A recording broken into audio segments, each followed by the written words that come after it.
Hello friends, अपन पढ़ रहे हैं रीड लेवल 1 मेन एग्ज़ाम के साइंस के सिलेबस को, जिसमें आपके 9 टॉपिक दिए गए हैं। इसमें से हमने 4 टॉपिक पूरी तरह से कंप्लीट कर लिए हैं, जिन्हें आप प्लेलिस्ट में जाकर के देख सकते हैं। अभी हम पढ़ रहे हैं टॉपिक नंबर 5, जिसका नाम है बल तथा गति के नियम। इसमें से हमने गति के नियमों को गति के बाद में कंप्लीट कर लिया था। अगर आपने इनका वीडियो नहीं देखा है तो आप प्लेलिस्ट में जाकर के देख सकते हैं। अभी अपना चल रहा है बल वाला टॉपिक। ठीक है, बल वाले टॉपिक के अंदर हमने इसके जनरल इंट्रोडक्शन और कुछ इसके जो प्रकार वगैरह हैं उनके बारे में देख लिया था। अभी अपन देखेंगे गुरुत्वाकर्षण बल के बारे में। ठीक है, तो चलिए फ्रेंड्स, शुरू करते हैं आज का सेशन गुरुत्वाकर्षण बल। पिछले वीडियो में लास्ट में हमने स्थिर वैद्युत बल को पढ़ा था, जो कि आवेशों के मध्य लगता है। दो प्रकार के आवेश हमने देखे थे, एक धनात्मक आवेश होता है और एक ऋणात्मक आवेश होता है। और जो विपरीत आवेश होते उनके बीच में आकर्षी बल लगता था, और जो समान आवेश हुए उनके बीच में प्रतिकर्षी बल लगता है। ठीक है, फिर हमने देखा था कि निर्वात के अंदर किन्हीं भी दो आवेशों के मध्य की जो मध्य स्थिर वैद्युत जो बल होता है वो दोनों आवेशों के गुणनफल के समानुपाती होता है, और उनके मध्य की दूरी के वर्ग के व्युत्क्रमानुपाती होता है। फिर हमने इस कांस्टेंट को हटा करके के कांस्टेंट प्रोपोर्शनलिटी के साइन को हटा करके कांस्टेंट के लगाया था, और इस के का वैल्यू होता है 9 × 10⁹ न्यूटन मीटर स्क्वायर प्रति कूलम स्क्वायर होता है। आज अपन देखेंगे गुरुत्वाकर्षण बल के बारे में।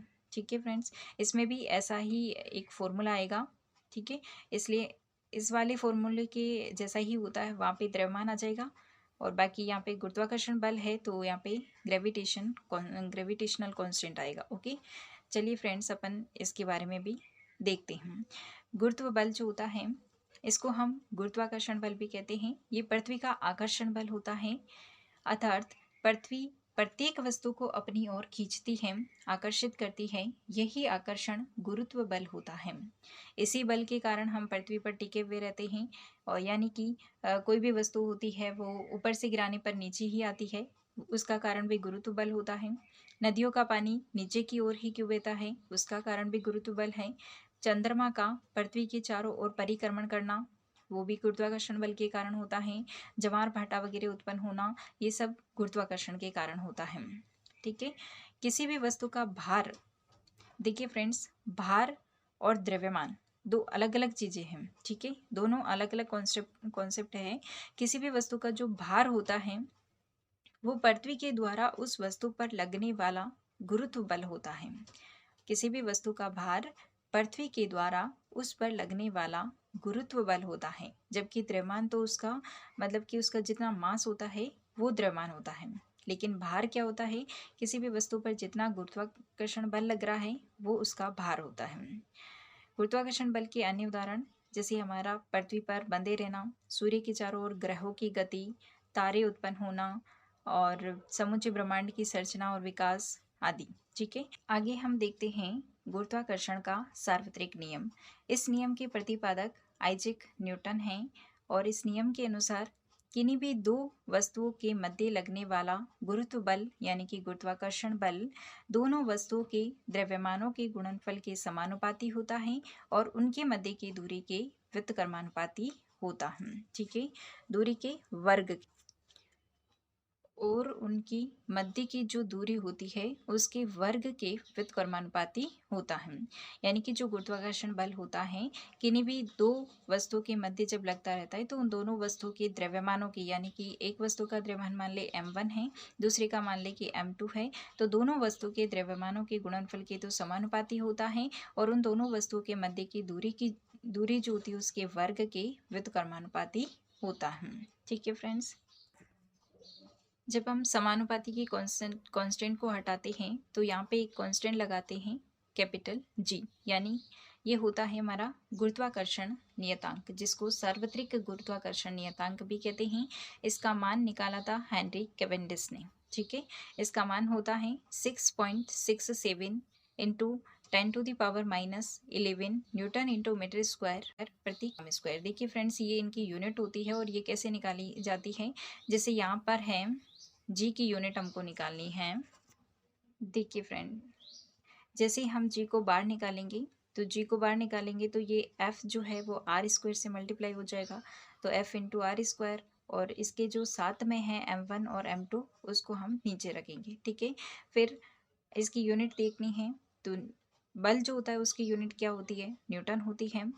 दूरी है और इसका होता है मीटर स्क्वायर। ठीक है, और अपॉन में जो द्रव्यमान है उसकी हो जाती है, द्रव्यमान दो है तो एक का किलोग्राम होता है, दूसरे का भी किलोग्राम होगा, तो दोनों का जोड़ करके कितना हो जाएगा, किलोग्राम स्क्वायर हो जाएगा। ठीक है, ऐसे हम इसकी यूनिट को निकालते हैं, और इसका मान आपको जरूर ध्यान में रखना है, 6.67 into 10⁻⁻11 newton into metre square प्रति ग्राम स्क्वायर होता है।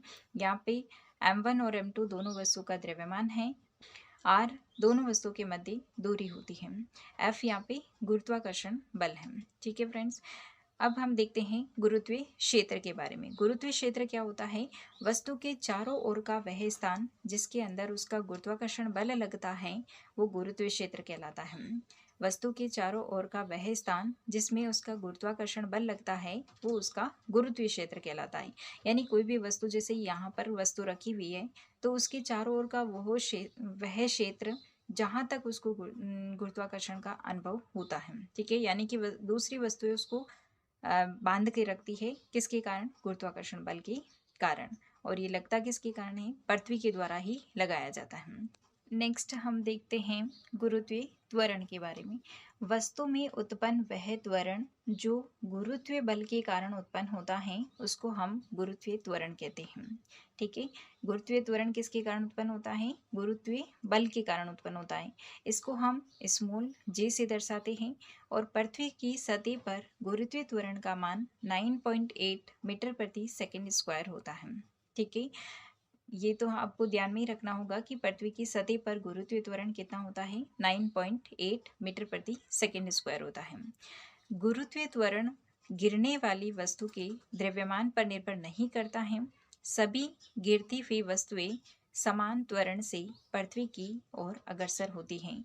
यानी कि अगर कोई भी वस्तु हम ऊपर से नीचे की तरफ गिराएं तो वो उसके द्रव्यमान पर निर्भर नहीं करती है, बल्कि वो उसके गुरुत्वीय जो त्वरण होता है उस समान गुरुत्वीय त्वरण से ही वो पृथ्वी की ओर अग्रसर होती है। ठीक है, पृथ्वी के केंद्र पर गुरुत्वीय त्वरण का मान 0 होता है, जबकि ध्रुवों पर गुरुत्वीय त्वरण का मान सर्वाधिक होता है। जो गुरुत्वाकर्षण का मान होता है या गुरुत्वीय त्वरण का मान होता है वो जो पृथ्वी का केंद्र होता है उस पर 0 होता है और ध्रुवों पर सर्वाधिक होता है। ठीक है, और चंद्रमा पर अगर गुरुत्वीय त्वरण का मान पूछा जाए तो चंद्रमा पर गुरुत्वीय त्वरण का मान पृथ्वी के गुरुत्वीय त्वरण के मान का 1/6वां भाग होता है। ठीक है, जैसे हमने पढ़ा है कि पृथ्वी की जो गुरुत्वीय त्वरण का मान होता है वो 9.8 मीटर प्रति सेकंड स्क्वायर होता है। अगर इसको हम 1/6 से मल्टीप्लाई कर देंगे तो हमारे पास में चंद्रमा पर गुरुत्वीय त्वरण का मान आ जाएगा। तो हम पृथ्वी की गुरुत्वीय त्वरण को 9.8 इंटू 1/6 हम इसे मल्टीप्लाई करते हैं तो हमारे पास में आता है 1.61 मीटर प्रति सेकंड स्क्वायर। यह चंद्रमा पर गुरुत्वीय त्वरण का मान होगा। ठीक है, पृथ्वी की सतह से ऊंचाई पर जाने पर, यानी कि पृथ्वी की सतह से अगर हम ऊपर की साइड जाएं तो गुरुत्वीय त्वरण का मान घटता है, और इसी प्रकार यदि हम पृथ्वी की गहराई के अंदर जाएं तब भी गुरुत्वीय त्वरण का मान घटता है। ठीक है, यानी कि पृथ्वी के ऊपर जाएं या फिर पृथ्वी से नीचे गहराई के अंदर जाएं, दोनों ही कंडीशन के अंतर्गत गुरुत्वीय त्वरण का मान घटता है। ठीक है, गुरुत्वीय त्वरण को निकालने का फॉर्मूला होता है F = m/g। देखिए फ्रेंड्स, हमने बल के अंदर पढ़ा था कि जो बल होता है वो द्रव्यमान इंटू त्वरण का गुणनफल होता है। ठीक है, लेकिन यहाँ पे हमने जी लगा दिया। जी क्या है, यहाँ पे हमारा गुरुत्वीय त्वरण है। ठीक है, क्योंकि गुरुत्वाकर्षण बल के कारण पढ़ रहे हैं हम, तो यहाँ पे गुरुत्वीय त्वरण जो है उसको रखना होगा। ठीक है, और उसको जब द्रव्यमान से मल्टीप्लाई कर देंगे तो हमारे पास में गुरुत्वीय बल आ जाएगा। यानी इसको ऐसे लिखा जा सकता है कि गुरुत्वीय बल, किसी भी वस्तु का गुरुत्वीय बल उसके द्रव्यमान और उसके गुरुत्वीय त्वरण के गुणनफल के बराबर होता है। किसी भी वस्तु का द्रव्यमान प्रकृति की सभी स्थानों पर समान होता है। द्रव्यमान समान होता है, यानी कहीं भी हम चले जाएं हमारा द्रव्यमान समान ही रहता है सभी जगह पर। लेकिन अगर पूछा जाए कि भार, वस्तु का भार जो होता है उस वो स्थान पर डिपेंड करता है। किसी भी वस्तु का द्रव्यमान प्रकृति के सभी स्थानों पर समान होता है, यानी कि किसी भी वस्तु को हम कहीं भी ले जाए तो उसका द्रव्यमान तो समान रहता है, लेकिन यदि उसके भार की बात करें यानी कि उसके गुरुत्व के आकर्षण बल की बात करें तो उसका स्थान जो होता है उस पर डिपेंड करता है वो। ठीक है। और यहाँ पे द्रव्यमान जो होती है उसको किलोग्राम के अंदर दर्शाते हैं, जबकि वस्तु का जो भार होता है यानी कि ये गुरुत्व का आकर्षण बल होता है। अभी हमने पिछले टॉपिक के अंदर हमने देखा था कि किसी भी वस्तु का भार उसका गुरुत्व का आकर्षण होता है, आकर्षण बल होता है। तो पृथ्वी पर जो वस्तु पर पृथ्वी का आकर्षण बल जो होता है उसको ही हम वस्तु का भार कहते हैं। यानी किसी भी वस्तु पर पृथ्वी का जो आकर्षण बल होता है उसको ही हम वस्तु का भार कहते हैं। इसका मात्रक न्यूटन होता है और इसको हम किलोग्राम इंटू भार के अंदर व्यक्त करते हैं, किलोग्राम इंटू भार के अंदर व्यक्त करते हैं। और जो हमारा वस्तु का जो द्रव्यमान होता है इसको हम कैसे व्यक्त करते हैं, एक जो किलोग्राम होता है ना वो 9.8 न्यूटन के बराबर होता है। कितना होता है? 1 किलोग्राम भार 9.8 न्यूटन के बराबर होता है। ये मोस्ट इम्पॉर्टेंट है क्योंकि जो न्यूमेरिकल वगैरह आते हैं उसके अंदर पूछा जा सकता है कि 1 किलोग्राम भार जो होता है वो 9.8 न्यूटन के बराबर होता है। ये ध्यान में रखना है आपको। ठीक है। किसी भी वस्तु का चंद्रमा पर भार पृथ्वी पर इसके भार का 1/6 गुना होता है। किसी भी वस्तु का जो चंद्रमा पर भार है वो पृथ्वी के भार का 1/6 गुना होता है, अभी हमने देखा था। यानी कि जैसे यदि किसी व्यक्ति का पृथ्वी पर भार 60 न्यूटन है या 60 किलोग्राम भार है तो चंद्रमा पर उसका भार कितना हो जाएगा? तो 1/6 करना होगा उसका। ठीक है। तो जो 60 न्यूटन या दे रखा है या 60 किलोग्राम भार जो होता है उसको अगर हम 1/6 से मल्टीप्लाई कर दें तो इसका चंद्रमा पे भार आ जाएगा। कितना आया? 10 किलोग्राम। ठीक है, भार। तो ये था फ्रेंड्स अपना गुरुत्वाकर्षण बल। इसके अंदर थोड़े याद रखने वाले फैक्ट ज़्यादा हैं और मेनली आप एक तो इसका मान ध्यान में रखिएगा कि जो चंद्रमा होता है उस पर हमारे जो गुरुत्वाकर्षण बल का मान होता है वो पृथ्वी पर गुरुत्वाकर्षण का जो मान होता है उसका 1/6 भाग होता है।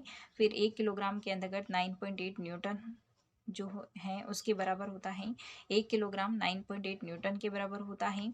और इसका जो फॉर्मूला है F=mg, ये ध्यान में रखिएगा। और किसी भी वस्तु का जो द्रव्यमान होता है वो जो स्थान विशेष होता है उस स्थान विशेष के लिए अलग अलग नहीं होता है, जबकि जो वस्तु का भार होता है वो अलग अलग होता है। और फिर इसके बाद में जो हमारा पृथ्वी पर गुरुत्वीय त्वरण का मान कितना होता है तो 9.8 मीटर प्रति सेकंड स्क्वायर होता है। और जो गुरुत्वाकर्षण का सार्वत्रिक नियम होता है वो F=g m1m2/r² होता है। और g का मान जो होता है वो 6.67 into 10⁻⁻11 newton into metre square प्रति किलोग्राम स्क्वायर होता है। तो ठीक है फ्रेंड्स, आज की वीडियो में इतना ही। हम गुरुत्वाकर्षण बल को ही पढ़ेंगे इसमें, और नेक्स्ट वीडियो के अंतर्गत हम घर्षण बल को देखेंगे और उसके बाद में जो इसके इम्पोर्टेंट क्वेश्चंस वगैरह होते हैं वो भी हम डिस्कस करेंगे। तो मिलते हैं नेक्स्ट वीडियो के अंतर्गत। तब तक thanks for watching this video. जय हिंद, वंदे मातरम।